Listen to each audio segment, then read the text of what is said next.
netizens of the Warp the Webway and YouTube. Welcome to another, I guess, channel update.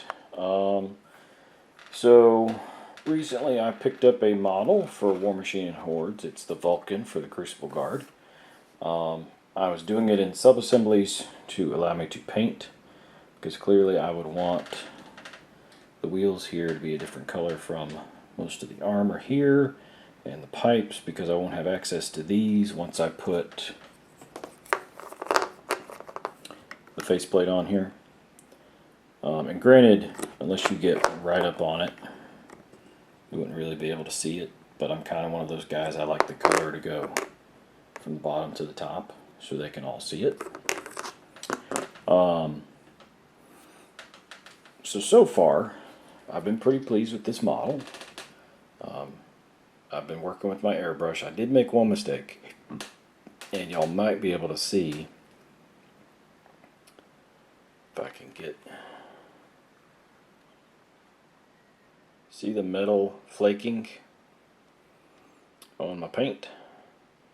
It was actually a very clean purple. Nice transition like you see from this angle, from this distance. That's not the light, that's actually, well, some of it's the light, but some of it's the transition that I worked on. Did a zenithal highlight, and then did purple, and then my lighter purple over it. And then I masked over the edges here all the way around, so I could spray my silver down here. And as you can tell right there, I got a little bit of bleed through because my masking wasn't perfect. And that was alright. And then I was doing another piece, probably this piece that was separate at the time, or one of the arms over here in my airbrush booth. And this piece just so happened to be in the airbrush booth at the same time that I was spraying my metal colors.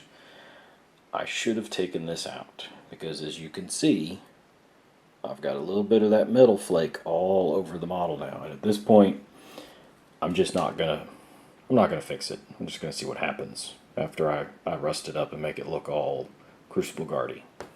But I did spray Warplock Bronze for the pipes. And then I went in with Retributor Gold, Retributor Retributor Armor to knock out these little rings, and then the rings around the silver. And I'd also sprayed the silver on up here. And then I'd masked this over to get the silver on. And my masking seemed to have did better because there's a lot cleaner, straighter edges. Sorry for the shaky cam. And it just seemed to come out really good on this piece. But like I said, metal flaking up here. So what I'm going to do is it's going to look something like this once it's done. At least that tall. Okay? And then, if I can do it without knocking it over, I'm going to try to magnetize the arms, because you got a big socket right there that you could put a magnet in. And if I magnetize the arms, it might be easier for me to transport it. The other thing I thought about doing with a magnet was the joint down there. Again, really good for a magnet, but I don't have magnets big enough that I trust. So I've got to work on that. But I got a tournament tomorrow that I'm running. There's only 7 people signed up, me being one of the 7. So I'm hoping to that somebody else shows up that was not planning or hadn't signed up on Facebook, so that I can play games.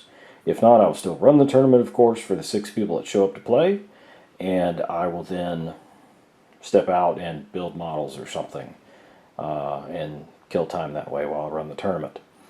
I hope everybody has enjoyed this update on the Crucible Guard. Oh, the other thing I did is I got another unit of Combat Alchemist, and I worked on them some. And I also did a little bit of the armor on my new Warlock. More on him later after I've played a game or two with him.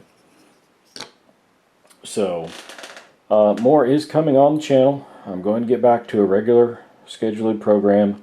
I'm probably not going to do a video every 2 days, but may get a video a week.